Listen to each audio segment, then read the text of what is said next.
हरियाणा विधानसभा के शीतकालीन सत्र का आगाज। शोक प्रस्ताव के वक्त अभय सिंह चौटाला ने जताया विरोध। सरकार को घेरने के लिए कांग्रेस ने बनाई रणनीति। गुरुग्राम में खुले में नमाज पर नहीं थम रहा बवाल। उद्योग विहार इलाके में आमने सामने आए हिंदू संगठन और नमाजी। लोगों ने कहा नमाज पढ़नी है तो पहले बोलें भारत माता की जय। बस परमिट मामले में हाईकोर्ट के बाद सुप्रीम कोर्ट से भी पंजाब सरकार को झटका। अदालत का दखल देने से इनकार। कहा कोर्ट में ना लड़ें सियासी लड़ाई। परगट सिंह के हल्के जालंधर कैंट में कांग्रेस की बड़ी रैली। समर्थन में पहुंचे सीएम चन्नी, सुनील जाखड़ और हरीश चौधरी, लेकिन सिद्धू रहे गैर हाजिर। करनाल के नीलोखेड़ी में फूटा छात्रों का गुस्सा। बसें नहीं रोकने पर नेशनल हाईवे किया जाम। पुलिस के आश्वासन के बाद शांत हुआ मामला।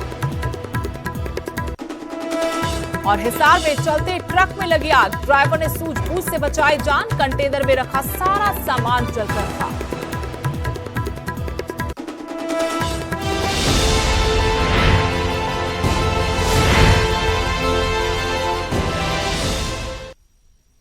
नमस्कार, स्वागत है आपका। आपके साथ मैं हूं स्तेश नैन मोर। बुलेटिन की शुरुआत करेंगे बड़ी खबर के साथ।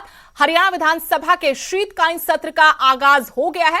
शोक प्रस्ताव के वक्त इलाहाबाद से विधायक अभय सिंह चौटाला ने विरोध जताया। आंदोलन में जान गंवाने वाले किसानों का जिक्र नहीं उनकी तरफ से कहा गया। और सरकार को घेरने के लिए दूसरी तरफ कांग्रेस ने भी रणनीति बनाई। तो हरियाणा विधानसभा के शीतकालीन सत्र का आगाज हो गया है। शोक प्रस्ताव के साथ कार्रवाई शुरू हुई, लेकिन शोक प्रस्ताव के वक्त इलाहाबाद से इनेलो के एकमात्र विधायक अभय सिंह चौटाला ने विरोध जताया। उन्होंने कहा कि आंदोलन में जान गंवाने वाले किसानों का जिक्र नहीं किया गया। उधर कांग्रेस ने भी इस सत्र में सरकार को घेरने के लिए खास रणनीति बनाई है। जो अहम मुद्दे पिछले दिनों हावी रहे, प्रदेश में उन मुद्दों को लेकर विचार विमर्श किया गया। कांग्रेस के विधायकों के साथ नेता प्रतिपक्ष भूपेंद्र सिंह हुड्डा ने मंथन किया, रणनीति बनाई किस तरीके से किन मुद्दों को लेकर सरकार को सत्र के दौरान घेरना है, सदन के अंदर सरकार से सवाल करने हैं। हरियाणा विधानसभा के शीतकालीन सत्र का आगाज आज से हो गया है।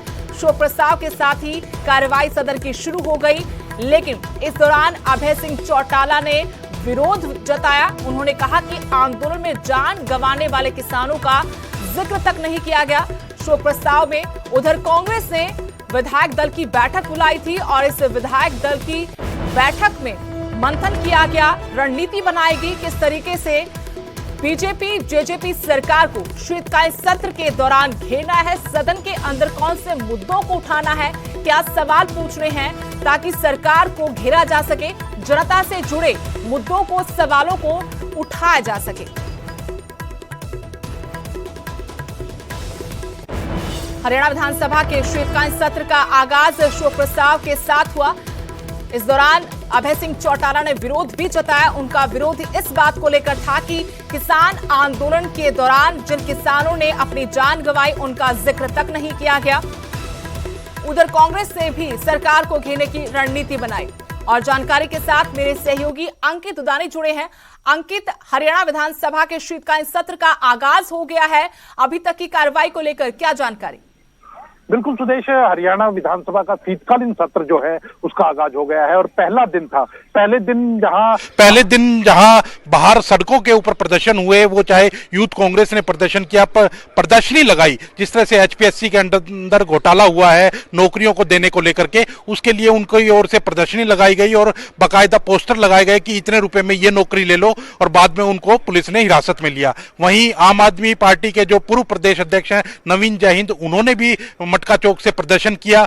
वहीं अगर बात करें इनेलो की, तो करण चौटाला, अर्जुन चौटाला के नेतृत्व में राज्यपाल को ज्ञापन सौंपा गया। तो उसके बाद 2 बजे विधानसभा के सत्र शुरू हुआ, कार्रवाई शुरू हुई। तो उसके दौरान प्रश्नकाल के दौरान जो सेम की समस्या है पूरे हरियाणा में, जो सेम की समस्या है, गीता बुक्कल ने वो प्रश्न उठाया, तो उसका जवाब जो है कृषि मंत्री जेपी दलाल देते हुए नजर आए कि वो पूरे हरियाणा की समस्या है और उसके ऊपर सरकार काम कर रही है। वहीं जो असीम गोयल हैं, अंबाला के विधायक हैं, अंबाला सिटी के विधायक हैं, उन्होंने मुद्दा उठाया कि जिस तरह से जो हरियाणा के बच्चे हैं वो विदेश में जाते हैं तो उनके साथ ठगी होती है भेजने के नाम के ऊपर। तो उसका जवाब देते हुए जो तकनीकी शिक्षा मंत्री हैं अनिल विज, उन्होंने कहा कि सरकार ने अभी तक ऐसा तो कोई इंतजामात या कोई विभाग नहीं बनाया है कि बच्चों को भेजा जा सके, लेकिन ये समस्या जरूर है। उन्होंने एक्सेप्ट की और उसके लिए एसआईटी भी उनकी ओर से गठित की गई थी भारतीय अरोड़ा की अध्यक्षता में, जिसका ब्यौरा उन्होंने दिया। तो पूरी तरह से प्रश्नकाल की कार्रवाई चली है, प्रश्नकाल खत्म हो चुका है। अब शून्यकाल के दौरान मुद्दे उठाए जा रहे हैं। तो कहीं ना कहीं अब जो सत्र है वो 3 दिन और चलेगा, सोमवार, मंगलवार, बुधवार, 22 तारीख तक ये सत्र चलेगा। और 22 तारीख को भी अगर कार्रवाई कोई बाकी रह जाती है तो सत्र की अवधि को और बढ़ाया जा सकता है। जी शुक्रिया अंकित तमाम जानकारी के लिए। तो सदन की शुरुआत हो गई है, शीतकालीन सत्र की शुरुआत हो गई है, लेकिन सत्र की शुरुआत से पहले खूब हंगामा, सरकार के खिलाफ विरोध प्रदर्शन हुआ क्योंकि एचपीएससी भर्ती घोटाले को लेकर विपक्ष पहले से सरकार पर हमलावर है और आज भी देखने को मिला कांग्रेस से खासतौर पर रणनीति बनाए किसान। आंदोलन के दौरान जान गंवाने वाले किसानों का जब शोक प्रस्ताव में जिक्र नहीं हुआ तो इस पर आपत्ति जताई इनेलो के एकमात्र विधायक अभय सिंह चौटाला ने।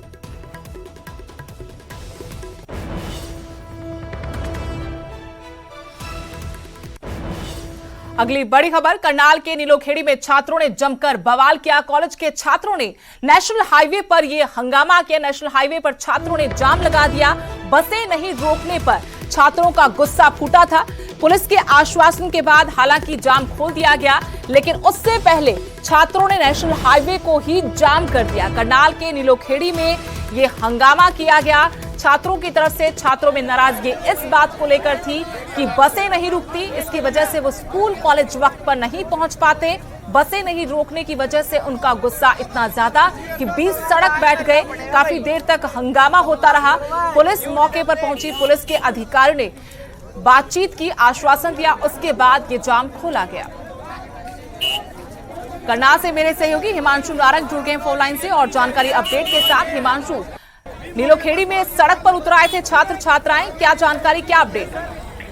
सुदेश, ये सिर्फ हाल नीलोखेड़ी का नहीं है, ये हाल करनाल का भी है और वहाँ उस जगह का है जहाँ पर कॉलेज है। दरअसल होता क्या है, शाम के समय जब छुट्टी होती है 4-5 बजे के आसपास तो बच्चे घर जाने लगते हैं, लेकिन बसें रोकी नहीं जाती हैं, जिसके चलते 7 बज जाते हैं, कई बार 8 बज जाते हैं और बच्चे देरी से घर पहुंचते हैं। इसके चलते कल शाम के समय जाम लगा दिया गया था नेशनल हाईवे पर।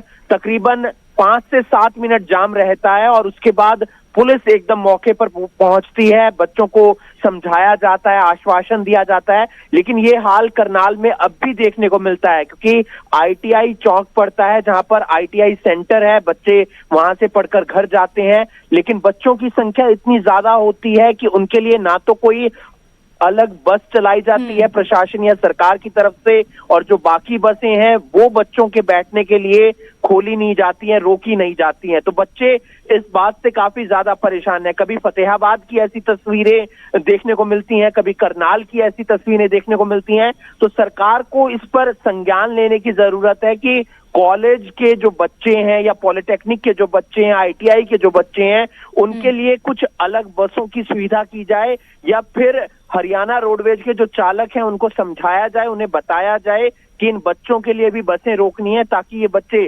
जो कॉलेज हैं वो समय पर पहुंच सकें और साथ ही साथ अपने घर पर भी समय से पहुंच सकें ताकि अपनी पढ़ाई को अच्छे से जारी रख सकें। शुक्रिया हिमांशु जानकारी के लिए। तो छात्रों की नाराजगी बसें नहीं रोकने को लेकर थी और इसी नाराजगी के चलते बीच सड़क पर आकर बैठ गए, नेशनल हाईवे को जाम कर दिया। काफी देर तक बीच सड़क ऐसे हंगामा होता रहा। रोडवेज की बस को रोक दिया क्योंकि शिकायत रोडवेज की बसों को लेकर कि वो यहां पर जानबूझकर नहीं रोकी जाती, लेकिन आज वो बीच सड़क पर उतर आए। पुलिस की तरफ से आश्वासन मिलने के बाद ही छात्रों ने जाम खोला।